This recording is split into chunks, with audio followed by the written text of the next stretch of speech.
કેનેડાના ટોરેન્ટોમાં ભારે વરસાદના કારણે આવેલા પૂરે તારાજી સર્જનમાં વરસાદના આ અભાવને અનેક લોકોને ગરમીથી ઋતુને છે કે ત્યારે અનેક વિસ્તારોમાં વરસાદ લોકોના માટે મુશ્કેલી વિષય બન્યો છે કે માત્ર દેશમાં જ નહીં પરંતુ વિદેશમાં પણ લોકો વરસાદની પરેશાન થઈ રહ્યા છે કે કેનેડામાં ટોરેન્ટોમાં જોવા મળી રહ્યું છે કે ભારે વરસાદના કારણે લોકોના ઘરોમાં પાણી ઘૂસી ગયા છે અને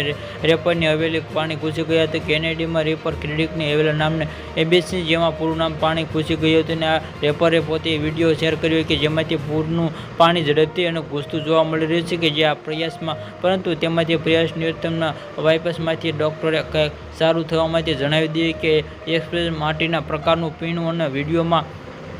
લખ્યું છે કે આ કેનેડામાં સ્ટુડન્ટ વિઝા સ્ટેટસ થતા વિદ્યાર્થીઓનો ઝટકો નવા નિયમ પર ડિપાર્ટમેન્ટ થવાનો ખતરો છે કે આ કેનેડાના સિંગલ રેપરમાં ટેકરમાં લક્ઝરીમાં હવેથી 2018માં આ ખરીદી જેમાંથી બનેલી મિલિયનમાં અને કહેવામાં આવેલી મીડિયા રિપોર્ટર માહિતી આ ટ્રેકમાં આલિશામાં 800 કરોડ રૂપિયાથી વધુ જણાવી દઈએ કે આ ટેસ્ટ કેનેડા રેકોર્ડ વરસાદ શહેરમાં પાવરમાં સપ્લાય બંધ થઈ ગઈ હતી જે 4 કલાક સમયગાળો વરસાદ થઈ કે 1938 પછી સૌથી વધુ થયું.